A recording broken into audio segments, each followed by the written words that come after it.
Assalamualaikum warahmatullahi wabarakatuh. Alhamdulillahirabbil alamin wa bihi nasta'inu ala umurid dunya waddin. Assalatu wassalamu ala asyrofil anbiya'i wal mursalin sayyidina wa maulana Muhammadin wa ala alihi wa ashabihi ajmain. Yang sama-sama kita hormati PJ MP PAI SMP Suprayon 08 ya. Yang kami hormati Kepala SMP Wali Songo 01 Bapak Mo SPD MPD. Yang kami hormati Ketua MGMP PAI SMP Suprayon 08 Bapak Ibu Guru GPAI SMP di Suprayo 08 yang berbahagia. Puji syukur kepada Allah Yang Maha Kuasa.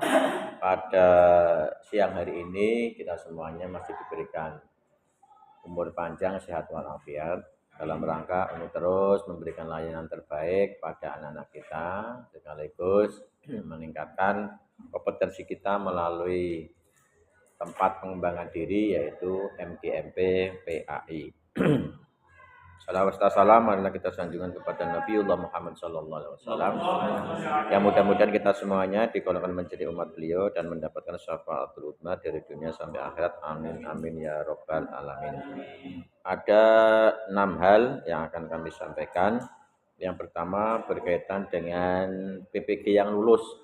Kemarin yang mayoritas itu guru-guru SD, PAI SD, alhamdulillah kemarin sudah dikumpulkan juga, koordinasikan dengan Kementerian Agama yang intinya setelah PPG lulus itu dilanjutkan dengan NRG dan proses NRG itu tidak langsung setelah lulus dapat NRG kemudian pencairan enggak. Kalau itu harus proses juga ke LPTK yang ada kemudian diusulkan. Dan di sini Bapak Ibu yang kami hormati, prosesnya kalau dulu itu butuh waktu 1 tahun. Ya. Nah, cuma kadang ada orang juga yang kadang tidak sabar. Ono sing WA, mohon maaf WA-nya sampai ke pusat dan sebagainya. Nah, itu monggo Bapak Ibu karena ada MGMP, ada KKG, manfaatkan MGMP, tanya dengan teman-teman di MGMP ya. Jadi ya kita saling menghormati, menghargai dari proses yang telah ada. Ketika sudah proses, kita syukuri, kemudian Bapak Ibu juga mengikuti prosedur berikutnya. Ketika belum diikuti, diupdate data-datanya baik yang ada di EMIS ataupun di Siaga. Begitu juga Bapak Ibu yang belum yang berikutnya menyangkut PPG berikutnya Bapak Ibu. Alhamdulillah Bapak Ibu juga sudah melihat baik yang kemarin diseleksi, yang sudah memenuhi syarat atau belum. Nah, yang sudah Bapak Ibu persiapan untuk melakukan kegiatan PPG. Bagi Bapak Ibu yang belum, Bapak Ibu terus mengkomunikasikan baik lewat PAI kota atau juga lewat teman-teman di MGMP sehingga tidak tertinggal informasinya. Nah, selanjutnya Bapak Ibu alhamdulillah dalam hal ini support pendanaan dari Kementerian Agama, dari Pemkot, kemudian juga dari Basnas.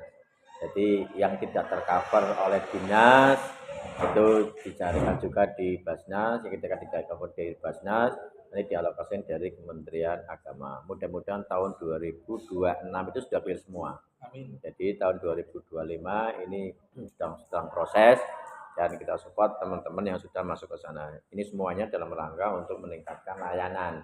Bukan setelah PPG selesai, sudah sertifikat selesai, malah produktivitas layanan kinerjanya semakin kurang produktif. Nah ini Bapak Ibu, mari kita pacu. Soalnya sudah ada penelitian juga. Ternyata bahwa PPG itu belum berbanding lurus terhadap peningkatan kualitas mutu layanan kepada anak didik. Nah ini Bapak Ibu, kalau itu yang terjadi kan bisa saja nanti kebijakan berikutnya ya ditinjau ulang. Iya terkait dengan PPG-nya. Bapak Ibu yang kami hormati itu yang pertama dan yang kedua. Untuk Bapak Ibu yang baru masuk baik itu menjadi guru PAI di sekolah, Bapak Ibu selalu mengupdate melalui EMIS dan data siaga.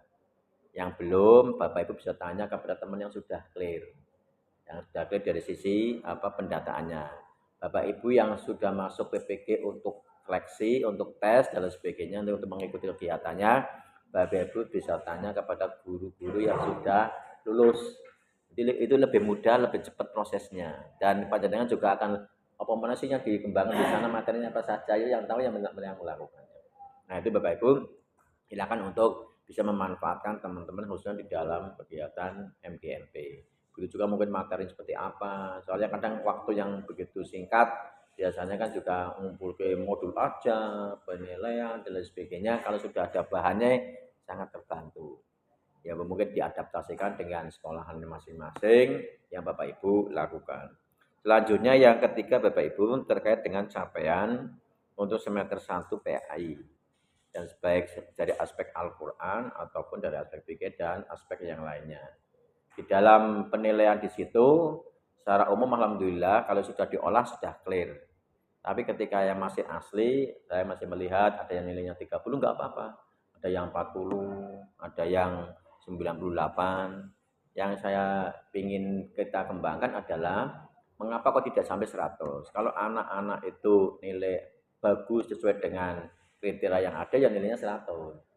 Tapi di SMP, di SD, kalau di SD kemarin sudah ada yang nilainya 100 ketika ulang semesteran. Ya penilaian pada semesteran. Kalau anak-anak itu memenuhi dengan kriteria ya sebenarnya 100. Ya. Nah bagi anak-anak yang belum mampu nggak apa-apa. Sesuai dengan kemampuan yang ada. Dan Bapak Ibu ketika menemukan anak yang berkebutuhan khusus, tugas sekolah adalah adanya hasil diagnosisnya. Nah, hasil diagnosanya itu untuk dasar Bapak Ibu dalam rangka memberikan layanan. Ini anak berkebutuhan khusus. Ada di Suprayono 8 yang ada anak ABK. Mana? Gimana? Ada? SMP 3 ada. Dan ada ininya ya, apa hasil diagnosisnya. Oke. Ada lagi? Mana? Nah, ya, Nasima ada lagi? Ada berapa anak? 3 anak. Terus lagi? SMP berapa? 32 ada berapa anak? Ya. Dan itu Bapak Ibu karena semua sekolahan itu wajib menerimanya. Ya, karena itu juga konversi dari PBB. Nah, dalam konteks ini Bapak Ibu ketika anak berkebutuhan khusus dengan adanya hasil diagnosis, guru memberikan layanan khusus tidak reguler. Layanan khusus itu artinya Bapak Ibu ketika di situ terkait dengan layanannya baik dari materinya, produknya maupun dari prosesnya.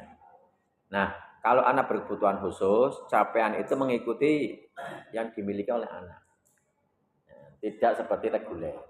Ini khususnya salah satunya itu Bapak Ibu. Lah, ketika anak berkebutuhan khusus, tugas sekolah, tugas guru adalah bagaimana menemukan potensi ataupun unggulan dari anak itu. Jadi menemukan. Nah, yang dikembangkan dari potensi itu. Beda kalau anak reguler. Anak reguler semuanya disesuaikan dengan CP yang akan dikehendaki ke sana. Jadi ketika belum sampai CP ada fasenya berikutnya. Tetapi kalau anak yang berkebutuhan khusus Bapak Ibu yang mengikuti itu ya ini CP-nya mengikuti anak. Walaupun di situ sudah muncul. Nah, Bapak Ibu ketika menulis di dalam uraiannya, deskripsinya disesuaikan dengan capaian anak itu. Misalkan anak mempraktekkan berkaitan dengan misalkan sholat. Anak baru dapat mungkin dari niat Al-Fatihah aja nulisnya. Jadi mampu apa? Mempraktekkan niat dan Al-Fatihah misalkan begitu. Tidak kemudian seperti yang umum setelah melaksanakan sholat misalnya Bapak Ibu lah sholat kan beberapa komponen nanti kalau itu tidak dirinci Bapak Ibu mengkaburkan laporan artinya apa laporan itu tidak jadi valid yang kasihan nanti yang menerima laporan itu ketika tindak lanjut berikutnya loh iki urung iso dikira iso ternyata di deskripsinya tidak dimunculkan. Nah itu Bapak Ibu salah satu pembedaan di situ karena raport di Dignas Bapak Ibu kan tidak dipisahkan antara anak berkebutuhan khusus dengan anak reguler. Sama. Hanya saja Bapak Ibu di ureanya yang dibedakan. Dan nanti anak pun ketika masuk ke jenjang SLTA, nanti masuk ke jenjang dari jalur kebutuhan khusus. Nah, kadang permasalahan Bapak Ibu, tidak semua orang tua itu menerima itu. Nah, ini guru PAI bagaimana untuk menyampaikan kepada orang tua bahwa anak berkebutuhan khusus itu yang pertama bukan aib orang tua. Yang kedua, itu adalah peluang ibadah yang lebih bagi yang menahan. Nah ini Bapak Ibu, itu ditangkap secara lebih bagus dan itu juga bukan penciptaan yang gagal dari Yang Maha Kuasa. Nah inilah yang perlu disampaikan kepada orang tua sehingga orang tua pun ketika kondisi semacam itu menjadi bersyukur dan juga untuk memberikan layanan yang terbaik sesuai dengan karakteristik anak didiknya dan anaknya. Karena nanti ketika anak kok dipaksakan ke reguler, dia akan mental, kasihan juga, merasa tertekan dan lain sebagainya. Karena capaiannya berbeda antara anak reguler dan anak kebutuhan khusus. Kemudian yang anak berkebutuhan khusus, ya anak yang reguler Bapak Ibu yang kami hormati, capaian yang kami terima pada semester 1 dengan beberapa sampel yang ada Bapak Ibu, kalau di jenjang SLTP malah mengalami penurunan. Ini Bapak Ibu. Di SD itu memang ada yang minimal 40%, ada yang 80% sudah bisa membaca. Tapi ketika nyampe ke SMP kok masih 40%. Kadang paling banyak ada yang 50%, khususnya di sekolah-sekolah negeri. Nah ini tantangan Bapak Ibu di sekolah-sekolah negeri. Untuk apa? Bagaimana berkolaborasi dengan wali kelas, guru-guru muslim di satuan pendidikannya. Memang gurunya terbatas. Kalau sendiri repot, makanya harus kolaborasi. Dengan siapa? Dengan wali kelas, dengan guru-guru muslim lainnya.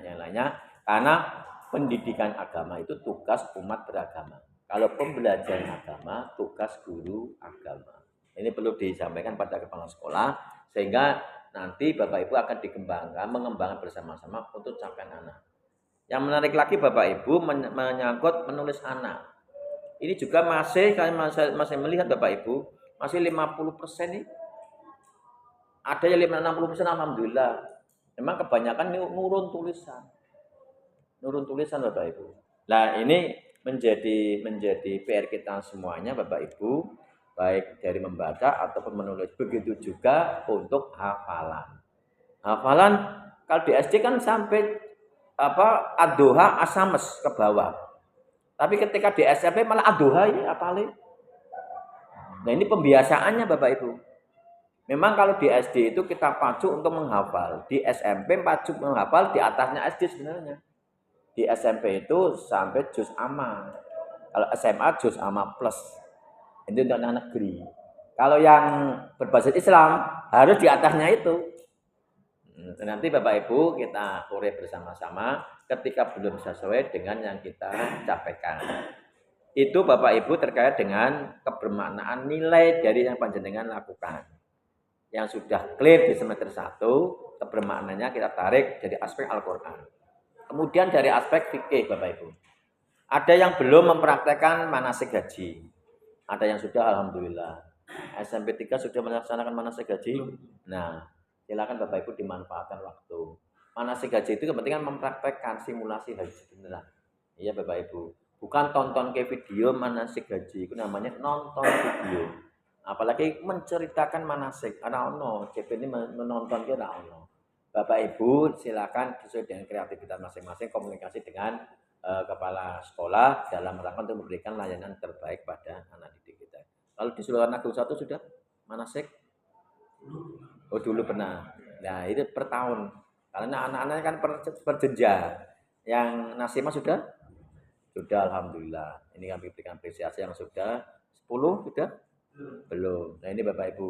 Nanti dirembuk di sini. Nanti setelah kita ini panjenengan rembuk caranya yang sudah bisa melakukan takok caranya piye. Begitu juga pendanaan dan sebagainya. Tidak harus ke Fatimah Zahra. Tidak harus ke Mekah sendiri ya. Iya Bapak Ibu. Kalau misalnya kalau Pak dekat dengan Masjid Agung, tarik ke Masjid Agung. Oh Pak, dekat dengan apa Pak? Mungkin di sekitar sini. Atau Pak, cukup di lapangan sekolah boleh Bapak Ibu. Pak, cukup di musola ya oleh. Atau di kelas ya oleh. Disesuaikan dengan kondisi yang ada Bapak Ibu. Ya silakan panjenengan dikembangkan. Begitu juga Bapak Ibu menyangkut fikih terkait dengan apa? Anak-anak SMP Bapak Ibu itu clear untuk kaitan dengan toharoh. Bapak Ibu ternyata belum semuanya guru itu anak yang sudah haid itu belum ada catatan. Bapak Ibu guru PAI itu harus tahu Pak, anak yang haid itu berapa anak. Kalau balik kan sudah balik semuanya. Kalau yang putra. yang haid ini dalam rangka untuk apa? Lho nang Nduk, ngono kok ora salat kenapa? Masih M, no catatannya tanggal iki kok. Ini Bapak Ibu, iya guru itu punya catatan. Bukan hanya kira-kira jangan, Mas. Kira-kira panjenengan nanti dikira-kira juga oleh anak didik. Tapi ketika berjalan catatan, Nduk, ngono kok nak salat. Nduk, kan masih M, Pak. Nah, ada anak-anak kecerdasan juga, tapi bukan cerdas yang bagus. Ya Bapak Ibu, M ini bukan M menstruasi. M-nya M males. Dikira panjenengan sedang M, menstruasi langsung percaya dan sebagainya. Anak-anak sudah mulai begitu. Ini kalau gurunya tidak punya data, Bapak Ibu, anak terlanjur udah atau cerdas, tapi cerdasnya untuk ngakali guru nih. Itu nanti bisa-bisa Bapak Ibu, ketika dia besar, kecerdasannya bukan untuk mengembangkan potensi ataupun kebermanfaatan, tapi ngakali koncone yang ada di sekitarnya. Karena dulu ketika di SMP nih, dia punya kecerdasan, ada peluang untuk mengakali, dia masih belum tersemai